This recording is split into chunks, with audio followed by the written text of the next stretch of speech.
my name is Miriam Kesterten. I'm art director at the Delic Entertainment, and for the last couple of years now I've been working on the Deponia Trilogy, and my function was art direction, and that basically entitles finding the look of a game and keeping it together. Of course, such a game consists of tons of people working on it. We had so many artists, I don't even know how many. Probably if we checked in the credits we'd see. And with so many people working on a game, you have to keep the vision consistent, and that was my function. And on the other side, I also actually worked on the game. I animated. I animated the walk of Rufus, for example, and I also worked on the cutscenes. That was my main job next to art direction.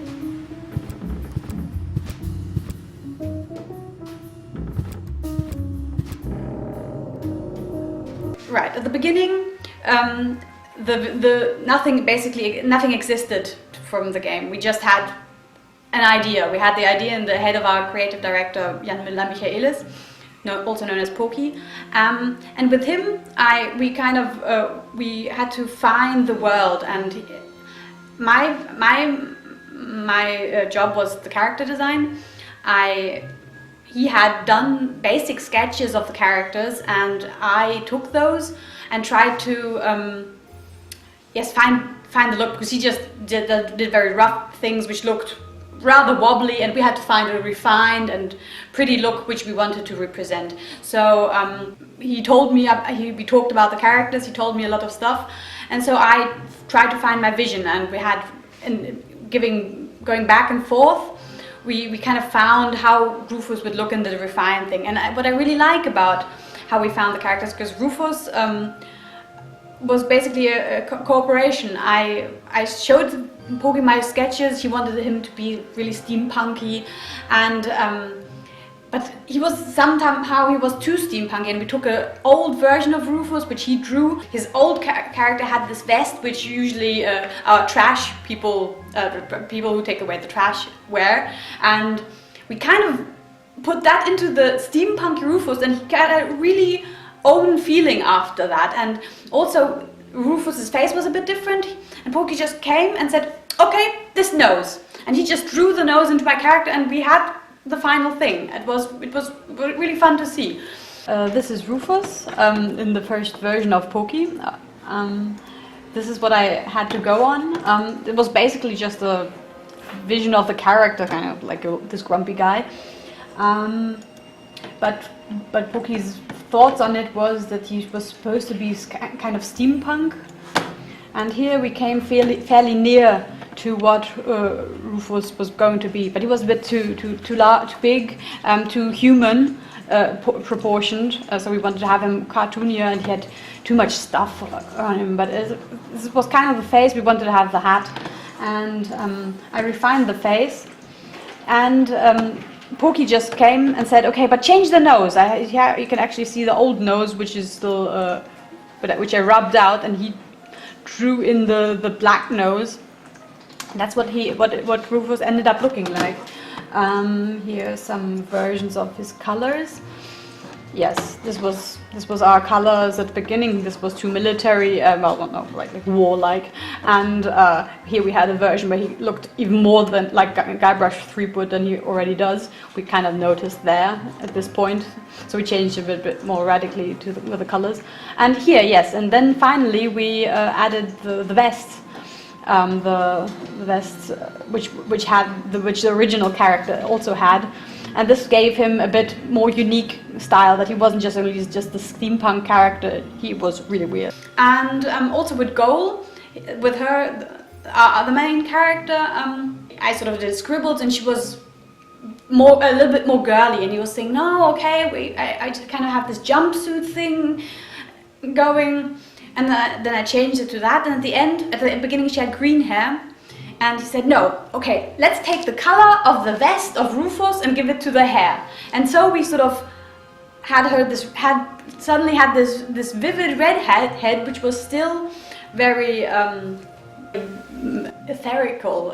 She was always supposed to be like something which was out of reach, something a bit like a little bit godly, but also you kind of know because she has in the first part she's really no, basically she's always sleeping. She had this. She was this pure character, but with the red hair, you kind of knew there was fire in this. And when she would wake up, bam, then Rufus did get it from her. So this is all stuff which goes into the character design. What? Well, who was that? Me. It was me. Hello, my name is Gunnar Bergmann and I'm the lead animator, or was the lead animator on Goodbye Deponia. And together with Simone, my job was to check all the animations, have an eye on the animation lists. The scripter and game designer wrote. My job was having the overview over these lists and over the end products and animations for the game. Rufus seems like a brutal thug to me. Rufus? Brutal? Never. What's important for a good animation is a good description from the game designers or the scripters who made all the setting in the screens, so we have the context to solve the problem with the animation, to get it right in the screen, let the figures do the right things, or let BG animations, so non-figure animations, do the right things in the screens. That's very important. That's the basic for a good animation, to start a good animation. And of course the skills of the animator, very important.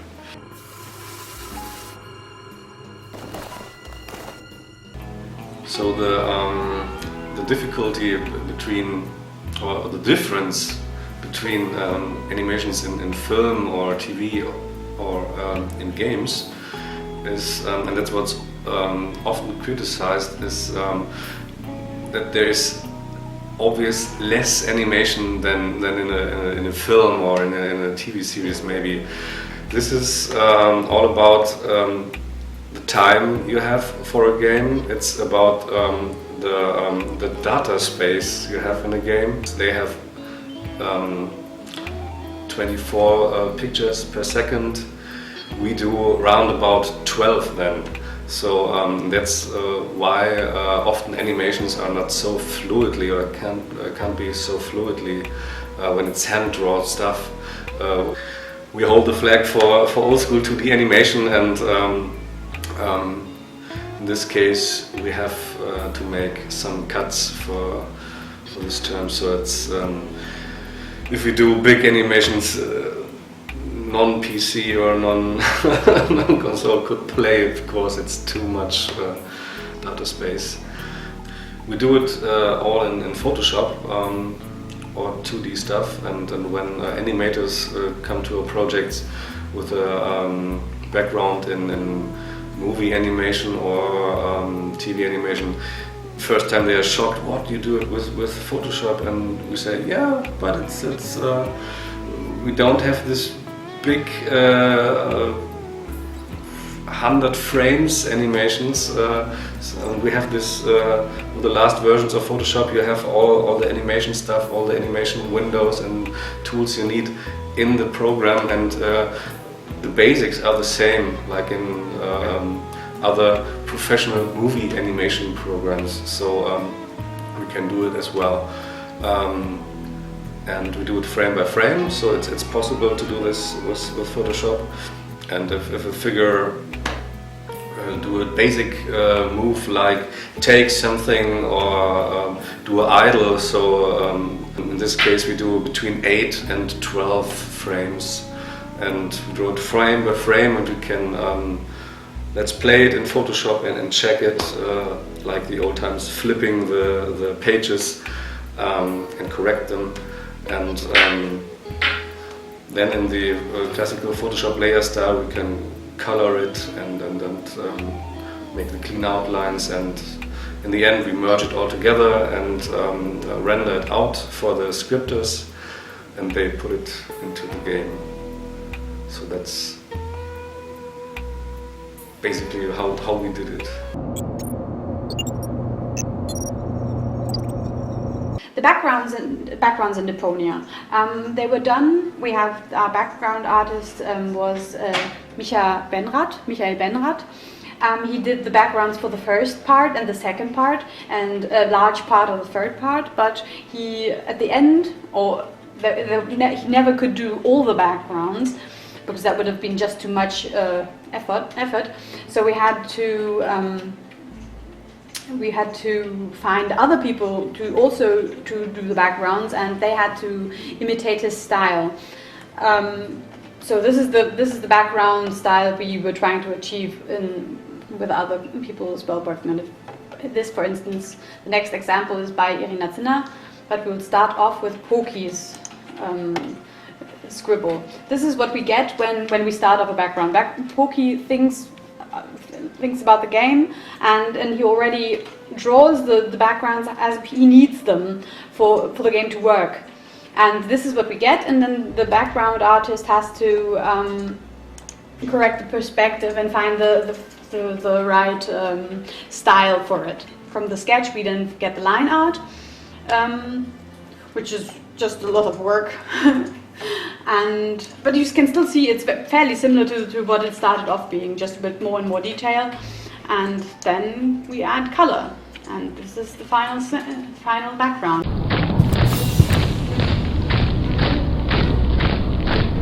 We have in Deponia we have the normal gameplay.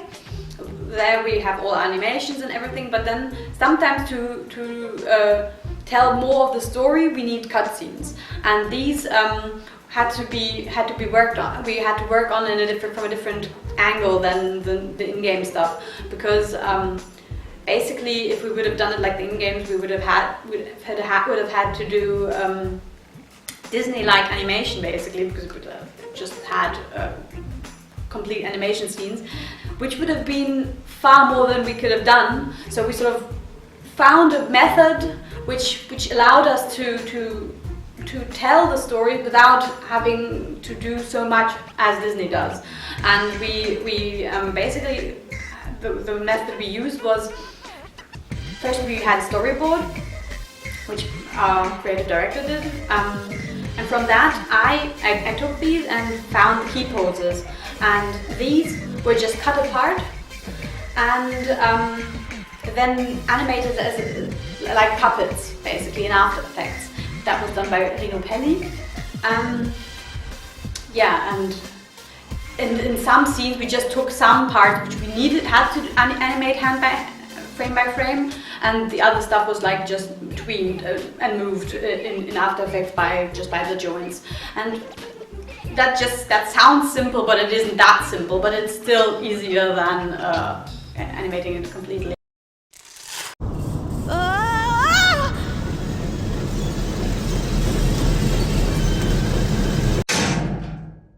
And that's how basically games work. You have a lot of people which need to work on one goal, complete effort, and that's what I like about games, because you sort of, nobody can really say, oh yes, I did this completely. No, it's always so many people which at the end create something very special, and nobody would have been able to do it alone.